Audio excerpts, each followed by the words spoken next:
ikhwafillah rahimani wa rahimakumullah, Allah subhanahu wa ta'ala mensyariatkan adanya perceraian. Namun perceraian itu pun ada aturannya, ada adabnya, ada etikanya. Di dalam bahasa Arab kata at-talaq secara bahasa artinya melepaskan ikatan. Namun secara syariat, secara istilah yang disebutkan oleh para ulama adalah melepaskan ikatan perceraian dengan lafaz tertentu dan yang semisalnya. Adapun disyariatkannya perceraian ini sesuai dengan Al-Quran, sunnah Nabi SAW, as-sunnah atau al-hadith, dan juga ijma'. Ya, ayat-ayat Al-Quran yang mengatur tentang hal ini begitu banyaknya. Ya, di antaranya adalah di surat Al-Baqarah ayat 229. Allah berfirman, at-talaqu marratani fa imsakum bima'rufin aw tasrihum bi ihsan.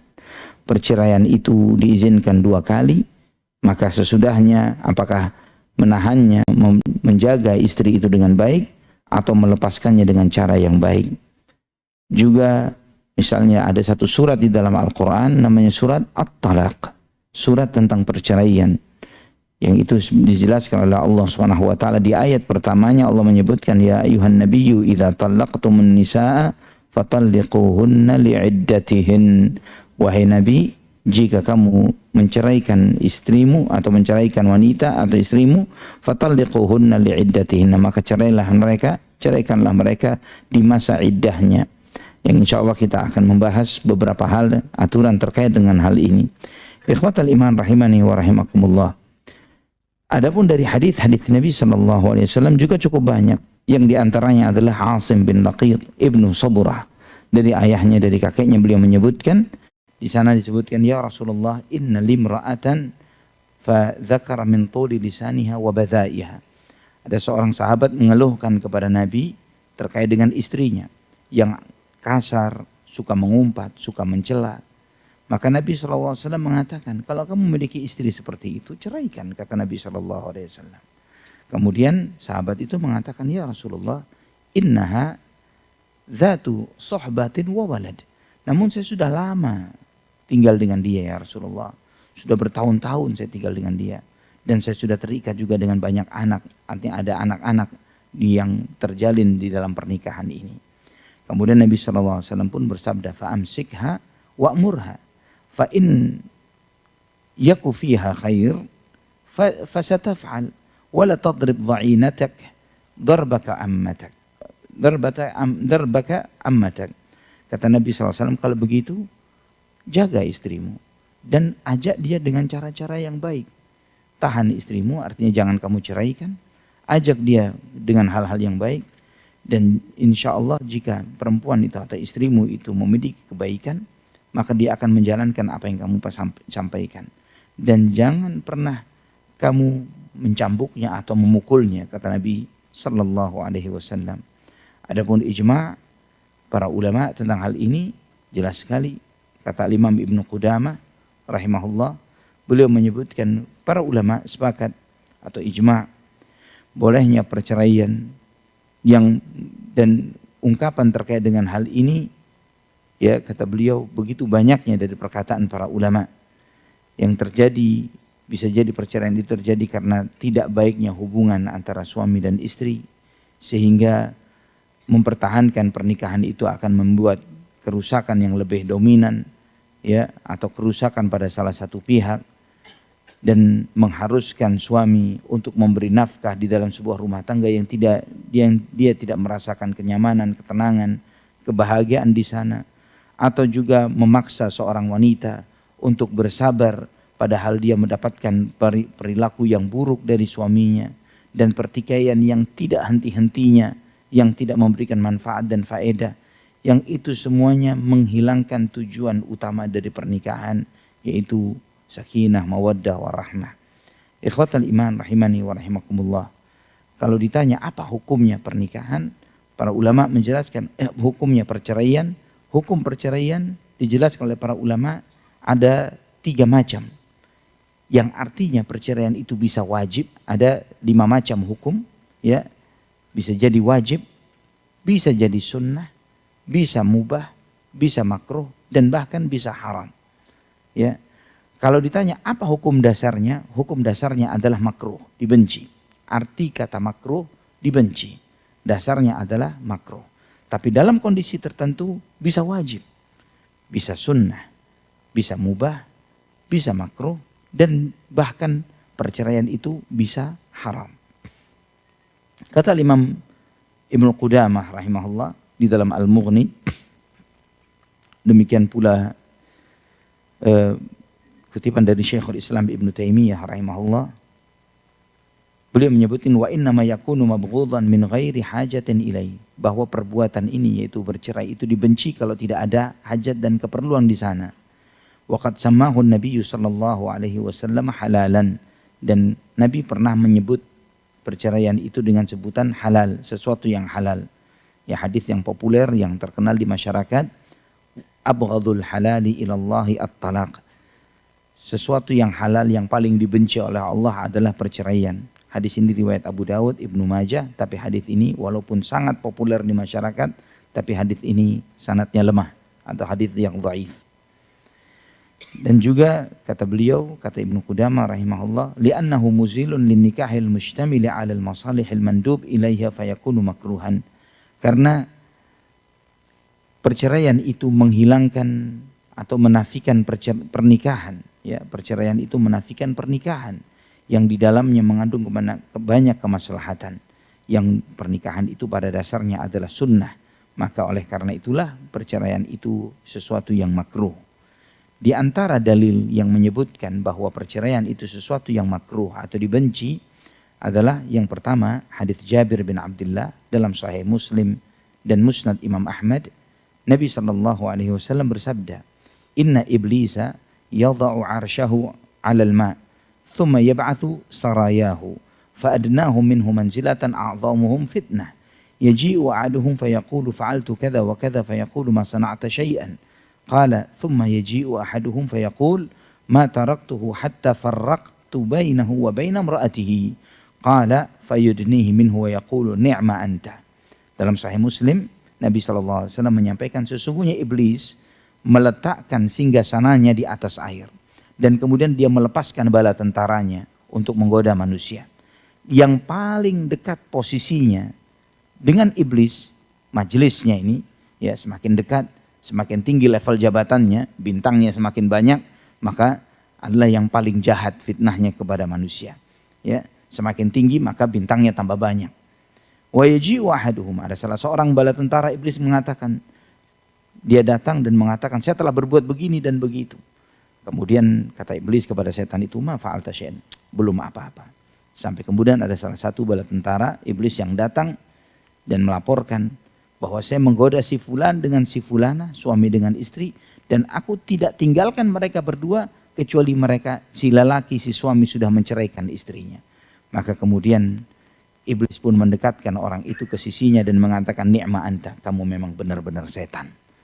Ya, ini menunjukkan bahwa yang menceraikan, yang jago menceraikan ini top level kesetanannya sangat tinggi. Nah, ikhwatal iman rahimani wa rahimakumullah. Karena perceraian ini begitu disukai oleh syaitan karena menyebabkan banyak kerusakan, perceraian, perpisahan, pertikaian, permusuhan antar keluarga, tidak terdidiknya anak dengan baik, hilangnya banyak dari kemaslahatan pernikahan. Maka di antara pesan Nabi SAW juga, sebagaimana dalam hadis Abu Hurairah radhiyallahu an dalam Sahih Bukhari dan Muslim, beliau berpesan, istausu bin nisa'i khairan fa inna khuliqna min dhila' wa inna a'waja syai'in fi dhila'i 'alahu fa in dhahabta tuqimuhu kasartahu wa in taraktahu lam yazal a'waj fastausu bin nisa'i khairan. Kata Nabi SAW, bersabarlah kamu di dalam memberikan nasihat dan menghadapi istri-istrimu, karena mereka tercipta dari tulang rusuk, dan yang paling bengkok dari tulang rusuk itu yang paling atas. Dan para ulama jelas menegaskan ini yang paling atas maksudnya lisannya. Maka ketika kamu memaksa untuk meluruskannya, maka kamu mematahkannya. Dan jika kamu biarkan, maka dia senantiasa bengkok. Maka bersabarlah kamu di dalam menyikapi mereka, bergaulah terhadap istrimu dengan cara yang terbaik. Dan Nabi berpesan, maksudnya mematahkannya adalah wa kasruha talaquha, dan mematahkannya adalah menceraikannya. Ikhwatal iman rahimani wa rahimakumullah, ayat ini atau hadis ini hadis ini menunjukkan harusnya bersabar, tabah dan tidak bergegas di dalam menceraikan istri walaupun dalam kondisi yang bagaimanapun. Bahkan Allah Subhanahu wa taala mengingatkan ketika dalam kondisi tertentu yang dimana pada di tepi jurang perceraian, Allah pun masih menawarkan wasulhu khair, berdamai itu lebih baik. Ya, berdamai itu lebih baik. Dan otomatis ketika terjadi perceraian tidak ada perdamaian. Ikhwatal iman rahimani wa rahimakumullah. Pernah terjadi Ibnu Umar, putra dari Umar bin Khattab radhiyallahu an, menceraikan istrinya. Maka kemudian istri ini bertanya, "Hal ra'aita minni syai'an takrahuhu?" Ada sesuatu yang kamu tidak suka dari diriku sehingga engkau menceraikanku? Kata Ibnu Umar, "La. Falima tutalliq al-mar'ata al-'afifata al-muslimah?" Jika tidak ada, kenapa engkau menceraikan seorang wanita yang terjaga dan seorang muslimah? Maka kemudian Ibnu Umar menyesal dan kemudian dia merujuknya. Ikhwatal iman rahimani wa rahimakumullah. Dan di sini menunjukkan kepada kita tentang hukum dasar dari perceraian, yaitu makruh. Ya, hukum dasarnya makruh. Namun dalam hikmah-hikmah tertentu, kondisi-kondisi tertentu bisa menjadi hukum yang lainnya. Yaitu yang pertama, wajib. Bisa jadi wajib. Kapan perceraian itu menjadi suatu kewajiban? Harus diceraikan. Yaitu ketika pertikaian suami istri ini tidak ada jalur islah sama sekali. Nggak ada jalur damai sama sekali. Sehingga upaya ini dan itu dan lain sebagainya tidak ketemu. Ya, dalam kondisi seperti ini maka keputusan harus dipisahkan atau diceraikan. Ketika memang masing-masing pihak dengan egonya, masing-masing pihak dengan semangat untuk berpisahnya, dan itu berdampak sangat buruk di dalam interaksi, di dalam kesehariannya. Suami cenderung untuk menzalimi istri dan demikian pula istri terhadap suaminya. Anak-anak sudah tidak melihat kenyamanan di dalam rumah tangga, ketenangan dalam hal ini. Maka dalam konteks ini, maka perceraian menjadi suatu keharusan. Dalam kondisi yang lainnya adalah suami yang mengilah istrinya. Nah, ilah ini suatu ketentuan hukum dalam pernikahan yang jarang dipahami oleh kita, ya, kaum muslimin yang ada di negeri ini. Kalau bisa saya istilahkan, ilah itu adalah pra-cerai. Ilah itu ketika suami merasa gerah banget dengan istrinya, namun dia masih berat untuk menceraikan istrinya. Maka dia boleh bersumpah untuk tidak menggauli istrinya atau berinteraksi dengan istrinya, namun sumpah ini tidak boleh lebih dari 4 bulan. Ya, dan ini diatur oleh Allah Subhanahu wa taala di dalam Al-Quranul Karim. Ya, walaupun banyak umat Islam tidak paham akan hal ini. Di dalam surat Al-Baqarah ayat 226 dan 227. Allah Subhanahu wa taala berfirman, lilladzina yu'luna min nisaihim tarabbusu arba'ati ashhur fa in fa'u fa innallaha ghafurur rahim wa in 'azamut talaqa fa innallaha sami'un alim. Bagi suami-suami yang mengilah istrinya, yaitu dia sumpah untuk tidak menggauli istrinya, tidak berinteraksi dengan istrinya, maka dia boleh mempertahankan itu dengan sumpahnya 4 bulan. Artinya bukan ini kata mutlak bahwa 4 bulan itu artinya dia harus 4 bulan. 4 bulan ini maksimalnya.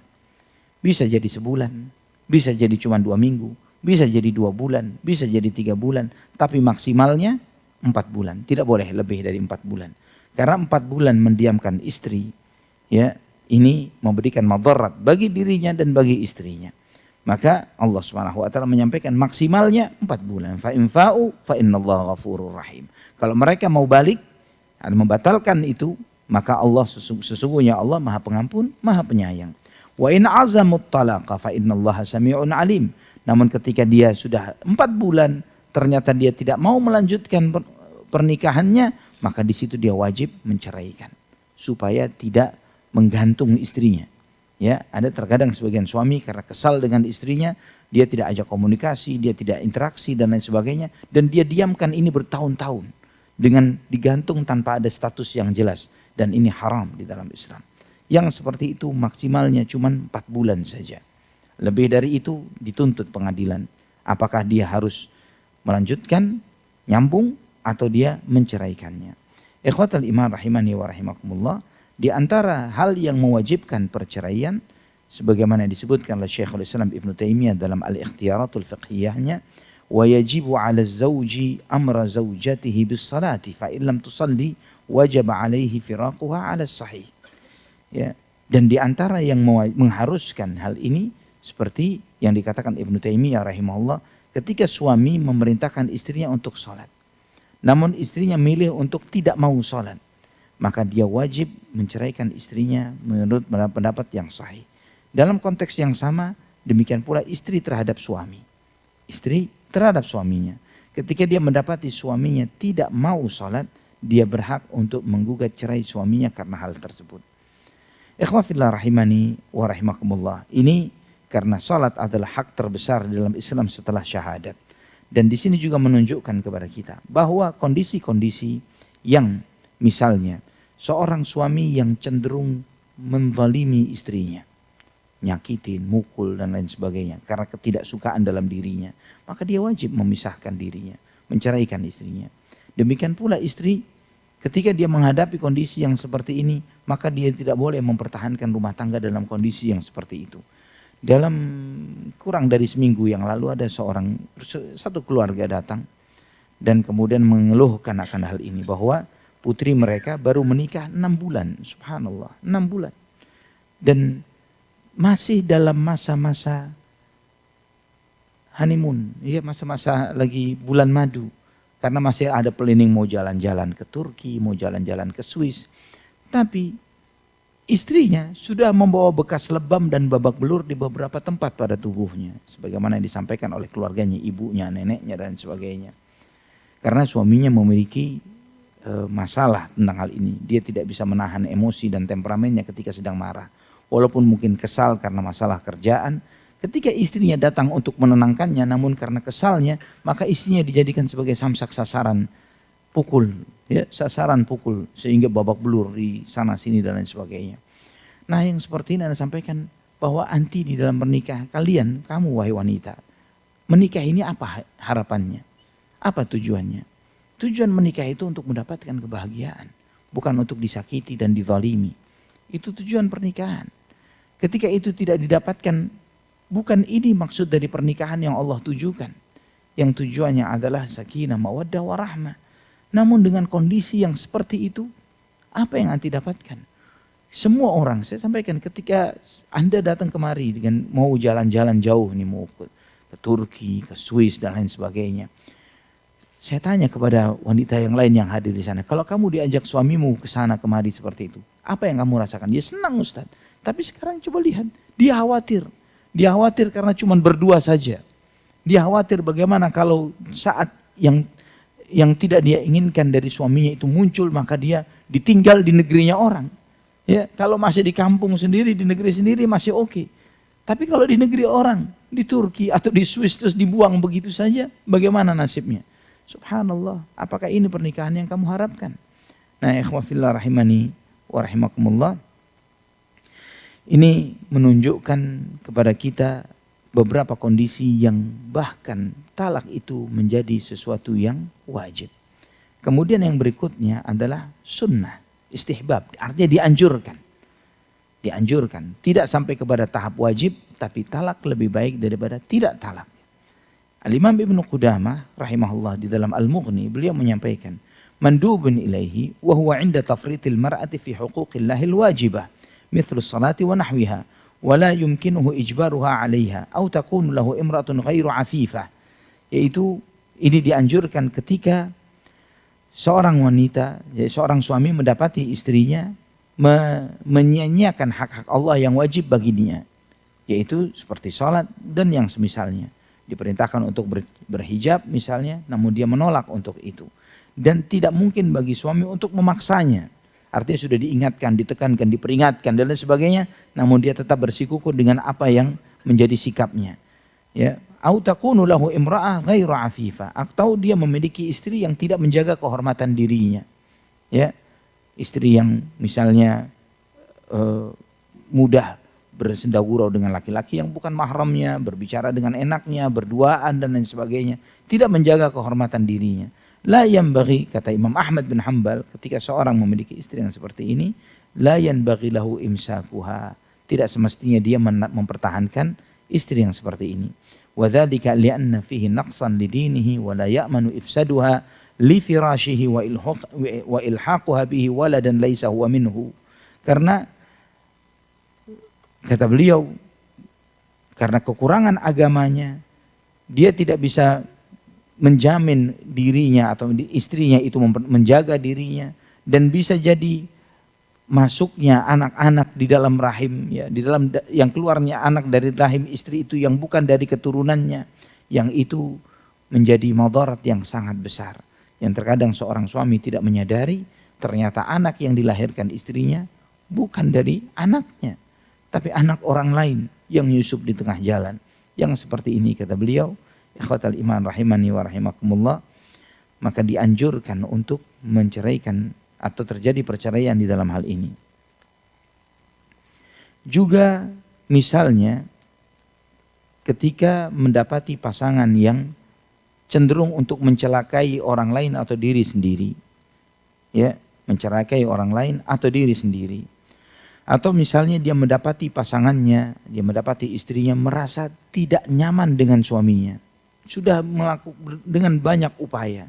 Namun istri ini bukan lagi tidak cinta, tapi malah benci kepada suaminya. Sehingga kondisi dia di dalam rumah tangga itu menyakiti dirinya dan menyakiti pasangannya. Dia bukan lagi cinta tapi malah benci. Dia merasa nek istilahnya dengan suaminya ini tadi. Maka semua interaksinya interaksi yang sangat menyakitkan, baik terhadap suami maupun terhadap dirinya sendiri.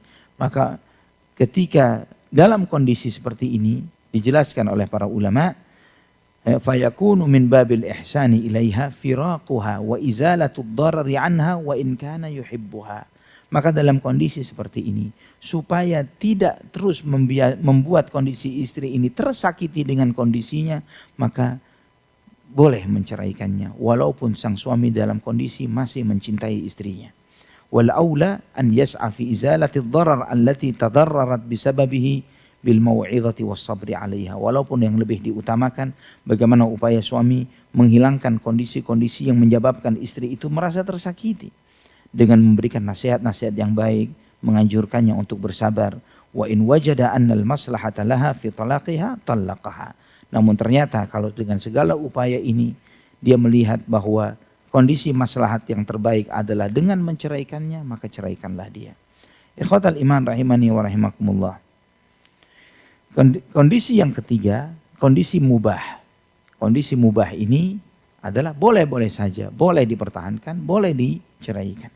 Ikhwatal iman rahimani wa rahimakumullah. Bagaimana kondisi ini? Yaitu sebagaimana dijelaskan oleh para ulama, bahwa ada opsi untuk menceraikan istri.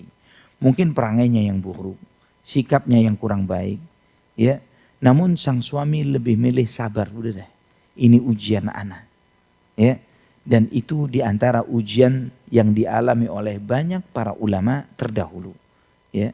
Sampai diantara ulama terdahulu ada yang nulis buku judulnya As-Sabru 'ala Zaujat, ya, sabar terhadap istri, ya. Karena seringkali bahkan sebagaimana disebutkan di dalam Al-Quran, ya, tentang Nabi Zakaria alaihi salam, wa aslahna lahu zaujah, dan kami perbaiki kondisi istrinya.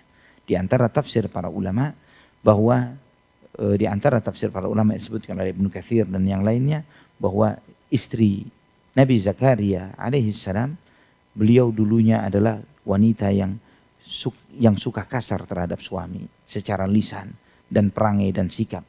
Dan Allah perbaiki kondisinya. Diperbaiki oleh Allah subhanahu wa ta'ala menjadi istri yang salihah. Nah ikhwafillah, sabar terhadap istri ini termasuk ibadah yang luar biasa. Ya, termasuk ibadah yang besar. Bahkan tidak sedikit seseorang itu sampai kepada derajat waliullah karena kesabarannya terhadap istrinya. Jadi sabarnya antum terhadap istri antum yang mungkin kadang seenaknya di dalam berbicara dan bersikap, dan antum tetap mempertahankannya. Demikian pula istri terhadap suaminya. Ya, ketika dia tahu suaminya dengan segala kekurangan-kekurangannya, dia mungkin punya hak untuk bisa menggugat cerai, ya, namun dia tetap memilih untuk bersabar dengan kondisi yang ada, lebih mengedepankan untuk disitulah dia melatih dirinya untuk berakhlak yang baik, yaitu mempertahankan rumah tangga walaupun dia di dalam kondisi yang seperti itu. Dia mengharapkan semuanya kebaikan itu dari Allah Subhanahu wa taala. Nah, ikhwah fillah rahimani wa rahimakumullah, bersabar di dalam kondisi dizalimi itu adalah bagian dari ibadah yang luar biasa dan merupakan ibadah para nabi dan para wali. Wallahu a'lam bishawab. Selanjutnya kondisi makruh, ya. Nah, kondisi makruh jika tidak ada keperluan tertentu, sebagaimana hukum dasar dari perceraian. Ya, hukum dasar dari perceraian adalah makruh.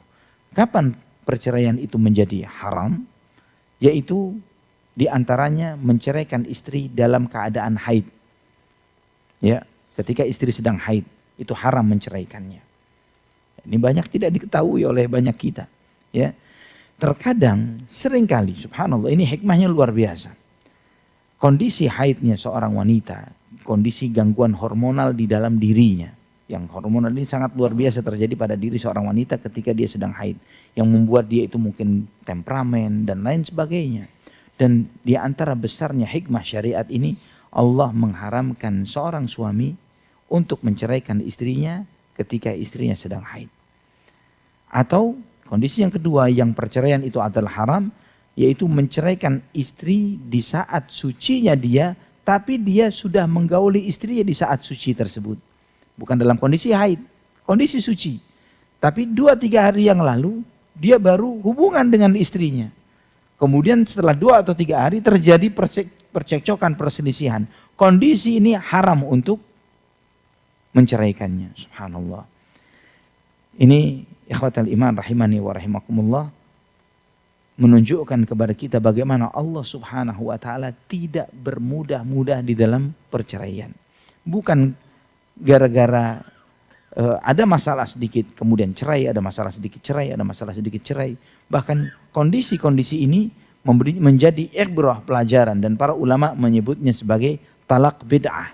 Ya, perceraian ketika haid atau ketika suci yang dia sudah berhubungan dengan istrinya pada saat itu disebut sebagai talak bid'ah. Bagaimana status perceraiannya?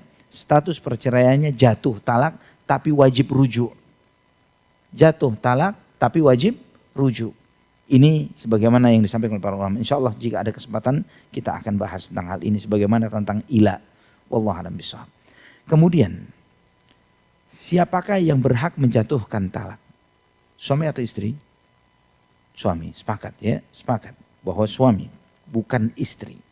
Ya, sebagaimana Allah tegaskan di surat Al-Baqarah ayat 237, "Au ya'fu alladhi biyadihi 'uqdatun nikah."